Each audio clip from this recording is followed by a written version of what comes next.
Today we are discussing the fourth round of the National Sero Survey for COVID-19, which was conducted in the last few weeks of June and July, and the beginning of July. We have already concluded 3 rounds and we have presented those results, and I'll summarize the results of those 3 rounds as well. Now, the survey design was different, slightly different from the earlier sero surveys in the sense that we have included children in this sero survey from 6 to 17 years of age, as well as adults, the general population, which is 28,975 individuals. We also studied the healthcare workers, which were 7,252 individuals. And this was done in the same 70 district as the first survey, second survey, and the third survey in 21 states. 10 villages per ward from each district, 40 individuals per village per ward, and 40 individuals aged more than 6 years per district, 400 individuals more than 6 years per district, and 100 healthcare workers per 100 healthcare workers. Is that better? Okay, is that better? Yeah, so 100 healthcare workers per district from district and sub-district hospitals. Now, we enrolled 28. Now, let's concentrate on the general population, which includes 6 years and above an adult population. So, 6 to 9 years, we had 2,892 individuals, and more than 18 years, we had 20,282. Now, here, interestingly, you have to remember amongst the adult population, that is more than 18, there was no vaccine in 12,607, that is 62.2% did not have any vaccination. 24.8% of the people surveyed in the adult population had 1 dose of the vaccination, and 13% of the individuals had both doses of the vaccine. Now here we have this number, that is the overall sero-prevalence is 67.6% in the entire population, which is from 6 years and adults included.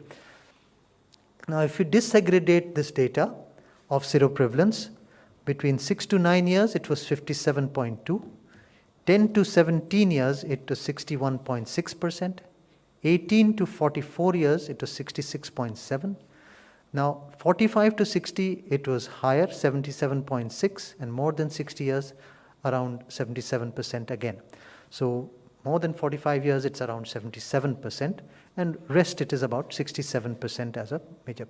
Male, female, no difference. Rural, urban, there was no difference. It's 66 and 69, slightly higher in the urban areas. Now, this is the trend of sero-prevalence over time. That is the first one, which was done in May, June of 2020, where it was 0.7%. Then August, September of 2020 to 7.1%. December, January 2021, it was 24.1%. And today, as we speak, that is June, July, it is 67.6%. Now the sero survey as per vaccination status. So in unvaccinated, the prevalence was 62.3%. And with 1 dose of vaccine, it was 81%. And if they had received both the doses, it was 89.8%. Now, that is about the general population and children and adults. Total 67.6%, and highest in the people who were above 45. Now, if you look at the healthcare workers, so we studied 7,252 healthcare workers, and 10% had not taken the vaccine, 90% had taken the vaccine, and the overall sero-prevalence in the healthcare workers was 85.2%. So, in conclusion, 2/3 of the general population, that is above the age of 6 years, had SARS-CoV-2 infection.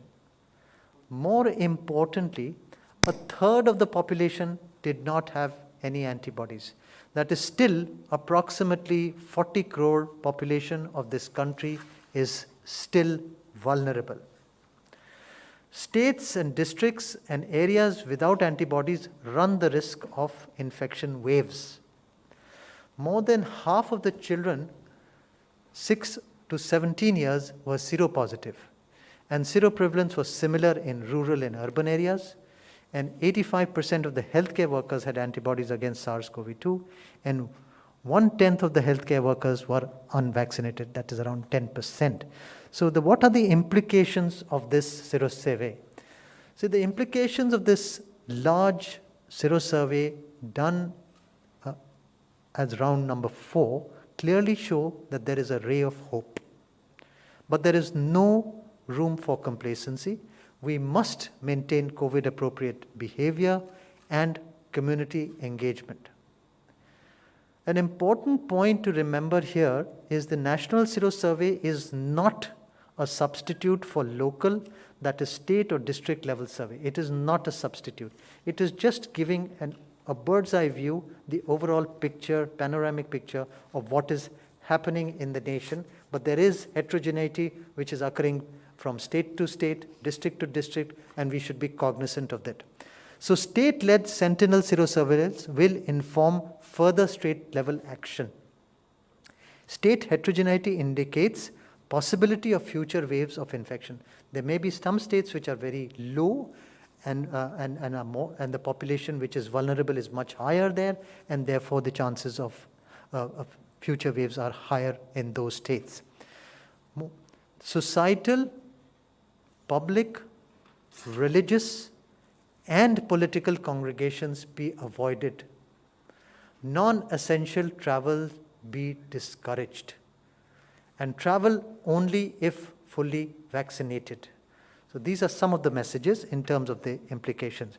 And the way forward is that we need to ensure full vaccination of all healthcare workers as soon as possible. We need to accelerate vaccination coverage in vulnerable population groups. We need to ensure adherence to the non-pharmaceutical interventions.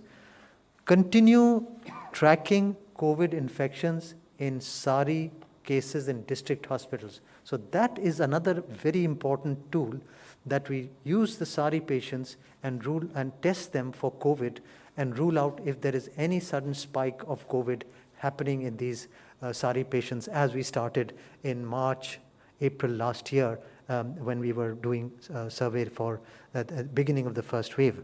We need to identify clusters. If there is a sudden appearance of number of cases in a certain area, we need to look at certain clinical severity, and the INSACOG is tracking the variants of concern. So I will stop here and be happy to answer any question, but more important to remember that there is a ray of hope and there is no room of complacency. We are 2/3 of the way of the population is affected, is positive, seropositive, and 1/3, which is a large population for seeing the size of our country, is still vulnerable and still susceptible. But as the virus needs a susceptible host, so that susceptible host is available in 40 crores in this population.